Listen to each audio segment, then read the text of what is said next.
ഭാരവാഹികളായി നിശ്ചയിച്ചതിനെ തുടർന്ന് നാളെ രാവിലെ AICC നേതൃത്വത്തിൻ്റെയും കേരളത്തിലെ കോൺഗ്രസിൻ്റെ സമുന്നത നേതൃത്വത്തിൻ്റെയും സാന്നിധ്യത്തിൽ ഞങ്ങൾ നാളെ ചുമതലയേറ്റെടുക്കുകയാണ്. അതിൻ്റെ ഭാഗമായിട്ടാണ് ഇന്ന് രാവിലെ തൃശ്ശൂരിൽ ബഹുമാനായ മുൻ മുഖ്യമന്ത്രി കെ കരുണാകരൻ്റെ സ്മൃതി മണ്ഡപത്തിലും പിന്നീട് ഉച്ചയോടുകൂടി പുതുപ്പള്ളി ജനകീയനായ ഉമ്മൻചാണ്ടി സാറിൻ്റെ സൗദിയിൽ അനുഗ്രഹം തേടി ഇവിടെ ഇപ്പോൾ കേരളത്തിൻ്റെ പ്രിയങ്കരനും ബഹുമാന്യമായിരുന്ന മുൻ മുഖ്യമന്ത്രി ആർ ശങ്കർ അദ്ദേഹത്തിൻ്റെ സ്മൃതി മണ്ഡപത്തിൻ്റെ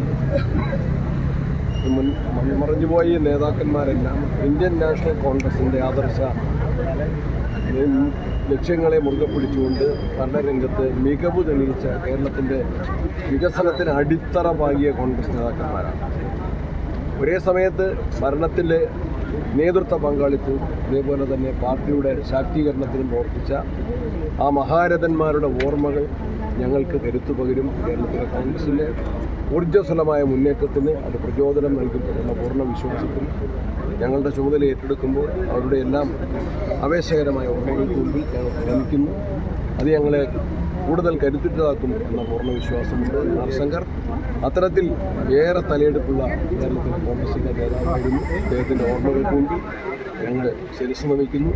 എല്ലാവരുടെയും സഹകരണം കോൺഗ്രസ് പ്രസ്ഥാനത്തിൻ്റെ ശാക്തീകരണത്തിന്, ജനാധിപത്യ മതേതര ശക്തിയുടെ മുന്നേറ്റത്തിന് എല്ലാവരുടെയും സഹകരണം